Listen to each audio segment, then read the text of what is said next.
راج صاحب کل جو سعودیہ کے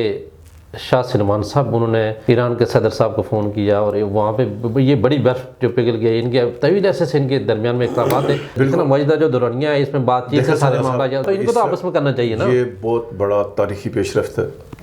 اور یہ جو سعودی عرب اور ایران کا تعلقات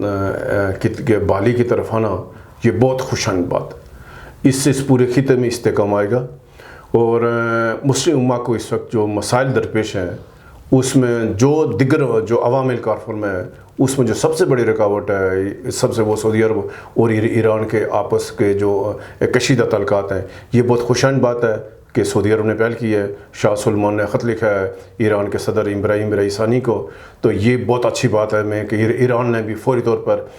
بہت اچھا ریسپانس دیا ہے۔ اور ہم یہ کہیں یہ مسلم امہ کی ضرورت ہے، یہ جو مسلم امہ اس وقت جو مسلم امہ کو چیلنجز ہیں، جس طرح کے ساتھ دشمن ہمارے خلاف سازشیں کر رہا ہے، تو میں یقینی طور پر اگر مجھے پورا یقین ہے وثوق کے ساتھ میں یہ کہہ سکتا ہوں کہ اگر سعودی عرب اور ایران جس دن اکٹھے ہوں گے، جس دن مسلم امہ ایک ایجنڈے پہ آئے گی کہ ہم کسی دشمن کے اعلیٰ کار نہیں بنیں گے، ہم ایک کلمہ کے پڑھنے والے ایک قوم ہیں، ہم ایک رسول کے ماننے والے ایک قوم ہیں، تو ہمارے آدھے مسئلے خود بخود حل ہو جائیں گے۔ جو مشرق وسطیٰ میں کشیدگی ہے وہ اس کی بنیادی وجہ ایران اور یعنی سعودی عرب کے یعنی کشیدہ تعلقات ہیں۔ اس وقت جو کچھ یمن میں ہو رہا ہے وہ اس کی وجہ بھی ایران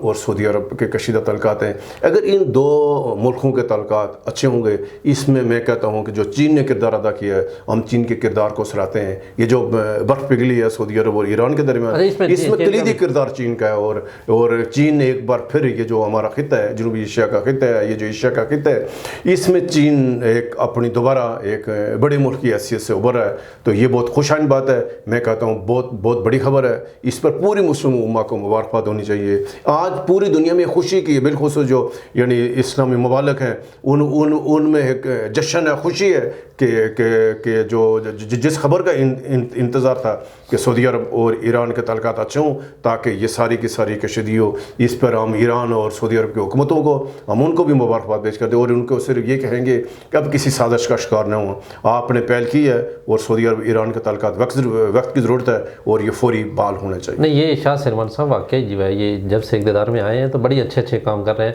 اچھا، انہوں نے 4-5 دن پہلے جو ہے وہ ہمارے پاکستان کے کچھ اداروں کو بھی کہا کہ یہ بھی ایک خبر ہے، دیکھیں کہاں تک اس میں طاقت ہے، کہ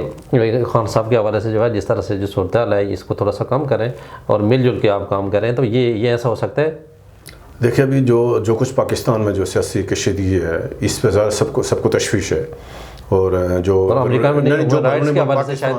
بیرون ملک پاکستانی ہیں ان کو تشویش ہے، جو اسلامی ممالک ہیں ان کو تشویش ہے، لیکن اس سے اور عالمی صورتحال ہے کہ جو امریکہ کے افغانستان کے لیے خصوصی نمائندے ذیل میں خلیل زاد، اس نے جو بیان دیا ہے عمران خان کے حوالے سے یا پاکستان کے، یہ پاکستان کے اندرونی معاملات میں کھلی مداخلت ہے، یہ نہیں ہونا چاہیے۔ اور اس سے تو وہ جو یعنی ان خدشات کا ان الزامات حقیقت کھول کے سامنے آتی ہے کہ پاکستان میں اس وقت جو سیاسی کشیدگی ہے، پاکستان میں اس وقت جو عدمی استحکام ہے، اس کے پیچھے غیر ملکی عناصر ہے، غیر ملکی سازش کا یعنی کارفرما ہے، اور ہم تو یہی کہیں گے خان صاحب اور پاکستان کی تمام سیاسی قیادت مل بیٹھے